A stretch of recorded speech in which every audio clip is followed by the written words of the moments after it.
Hello everybody. Hello everybody. Wow.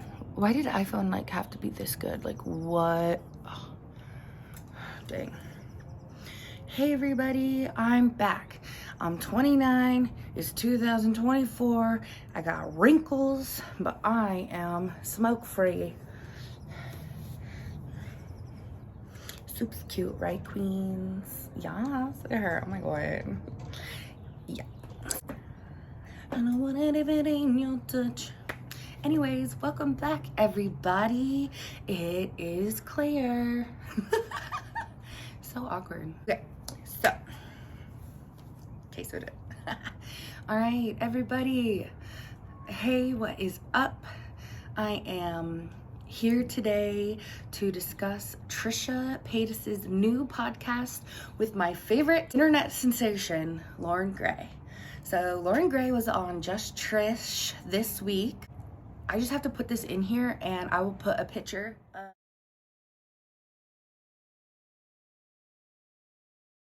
of my story that I put on Instagram. But I think it's really crazy because the day before the podcast came live, I didn't even know she was going to be on the podcast. I don't know if it was, like I've never seen anything. I didn't know if they were announcing it till it came out. But the day before, I literally posted a picture about how I am convinced that me, Trisha, Loren, and then a couple other blonde, awesome influencers are all the same people. Like, all the same people.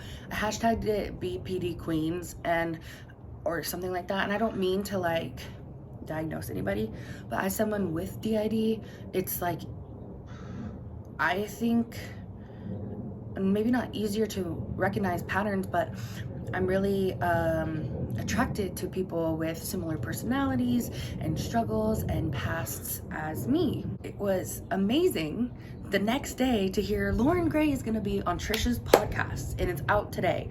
I was just like, why was I thinking about that yesterday? Like, why was I thinking about my similarities between me, Trisha, and Loren and some other folks? Like, I don't know. And then she came on the podcast and wow, like we all learned so much about Loren's life that we previously didn't know.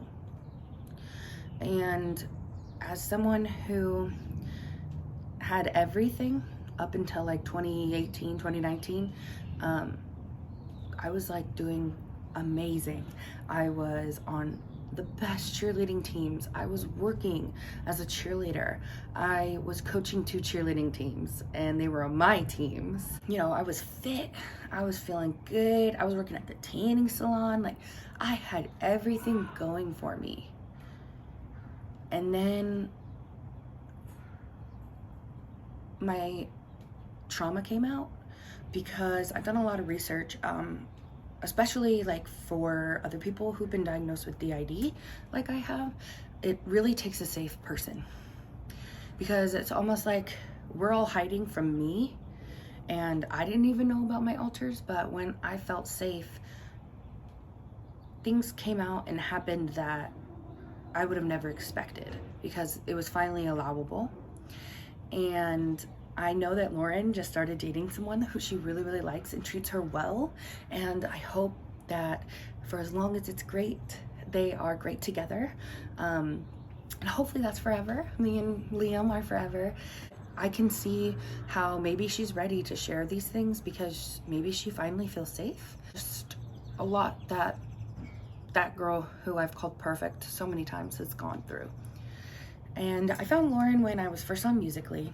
I was probably like 21, 18 to 21 maybe, and people made a lot of fun of people for being on Musical.ly, at least at my age. I think Loren was probably like 13. So maybe I wasn't the exact target audience, but being someone with DID and having undeveloped child parts that were really attracted to how confident she was, her mannerisms, and like, I guess when I had described what I thought I felt like inside, like how Nadia looks, she looks like Loren Gray. And so I almost felt like every time I saw Loren, I saw a piece of me. And I was just really proud of her. I've always been proud of her. I've always supported her I'm 29 now, and I still absolutely adore her. I think she's grown a lot with the times just as much as I have. Strong-willed. I think that she makes informed and educated decisions. I think that she's a good role model for her young aged fans, which is so easy to just give up and not care about that and kind of go off on whatever makes you the most fame or money. And she really is, in my opinion, down to earth and tries to show up for people, and be a good role model. I see that. You know, her and Trish have gone through just as much as I have. I heard them talk a lot about like dissociation, forgetting things, not having a timeline, and then a lot of borderline qualities such as not feeling deserving of love, not having confidence, accepting abuse, craving abuse, continuing abuse patterns because it's all you know. And again, I don't ever want to diagnose anybody. I'm not a professional, but from someone with my own lived experiences and diagnoses, I can see similarities. And I have put her up on a pedestal. I mean, they're an influencer. But every time I've judged myself, I would ask, like, would they do this? Would Loren do this? But now that I know that we're more similar, I feel like a happy, beautiful, glam life is possible for me. Also with Trisha, I'm so proud of her growth. I remember making videos defending Trisha when she was exploring her gender and her mental illnesses and the possibility of having DID. And I would never, ever, ever be mad at somebody for exploring that they might have that. If they get support they needed and they find out, oh, I didn't have DID, it shouldn't matter. And if they get the support they needed and they do have DID, then be there to support them. We're not listening to the diagnosis, people. Let's listen to the experiences. And I just want these two really, really strong women to know that I love them. It's so great to see different parts of me through them. I've always wanted to be famous. I really craved that, but as a grown-up, I'm much more scared because I know about like my mental illnesses, and I don't think that that would be best for me. But to be able to like see my life through theirs and live through them, it really helps me.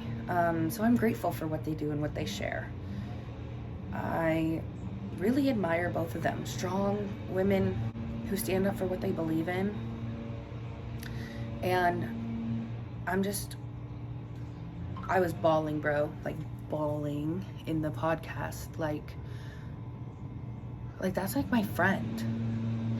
And I just felt for her. And no, I've never met either of them. I wasn't allowed to be on internet until I was 18, so I really didn't understand how to like internet. And then anything I did, it felt really awkward because I was older. But I want to go to tour with Loren. I want to like go on a tour with, or meet them. I want to be their friends. I want to be your friends. If you're watching, I'd love to be your friend. I am a teacher, and I teach history through a social justice lens to try and like raise the voices of anyone in the past who's been silenced. And I'm totally a girl's girl. And of course I've had to work through my own jealousies and my borderline insecurities and things like that, but DBT really helped. My husband really helped. My willfulness to admit like these behaviors are not serving me or those around me. It's just, and I'm just so proud of Loren for also being like really self-aware. Yeah, for being self-aware and self-analyzing, because I did that, and like that's how I got to therapy, is like reflecting and seeing what behaviors like I didn't want. You know, I pushed my husband, unfortunately. One time he made me upset in the very, very, very beginning. And I thought, I cannot be an abuser like my parents. Like, I something needs to change. And I thought it was anger. But DBT taught me it was hurt and pain and rejection, dysphoria. And I just want Loren to know I'm really proud of her for moving on from the hard things that happened, because that's really, really tough. And the parts of her that experienced the pain, they do deserve to heal in their own time when they're ready. But DBT therapy really, really helped me.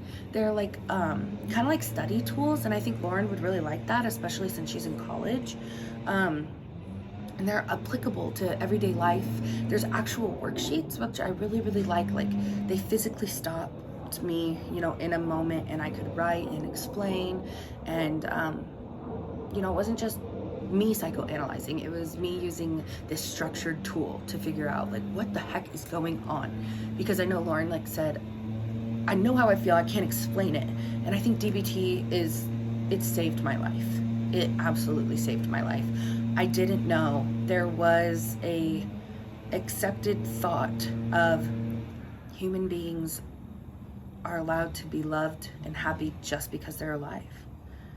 Like, you don't have to do anything to deserve things. Just being alive. And it's changed my teaching style, how I'm a wife, the way I support people, setting boundaries in my life, not allowing the abusers back. And so I'm just so proud of them, and I love them both so much. They're both so beautiful, Loren and Trisha. I know Trisha's gone through, I mean, almost the exact same story as me, and I think was misunderstood a lot and went through so much pain publicly. And I'm so happy to see her healing. It's such a great example to show people you can come from anywhere, anything, and find your version of happiness, your version of success. And so I just wanted to thank these two amazingly strong women for being so beautiful, being so vulnerable, and sharing like our shared story. Because when I can say, hey, look at these people, they are similar to me, they have jobs, they are awesome and cool and nice, like, I deserve to be a teacher. I'm not crazy. And I deserve to be a wife. I'm not broken. So it was just, I never ever imagined I would feel so close to Loren, just because I thought for so long that would be unobtainable. But wow, has she done a great job of representing inclusion. So that is my 2 cents on the Just Trish podcast with Loren. I'm sure I have so much more to say, but I just can't stop thinking about how much I just want to love them and hug them and be their friend and be a positive person. It would be really, really cool. It's okay if we never like ever meet, but I told my husband, I think I'm gonna be these 2 girls' friends one day. Like, I think it's possible. And if they're watching, like, please, I'd love to. I think I'm funny. I think I'm cute. I think I'm popular to boot. I think I'm bitchin'. All right, hair. And some boys stare, but I was a lesbian for a really long time. And my husband's trans, so Trisha might like that. I love you guys. I hope that if you haven't watched the podcast, you will go and watch it. I hope that you will take care of yourself. There are content warnings. We had to take a break in the middle of it. But God, am I so happy to be sober and watching that and going through it with such a clear mind. Yeah. So, Claire's back, okay? Life's good.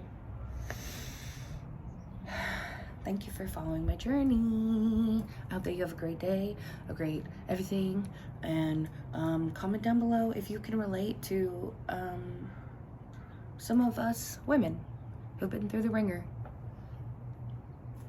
Love you guys. Like, subscribe, and comment. Okay, bye.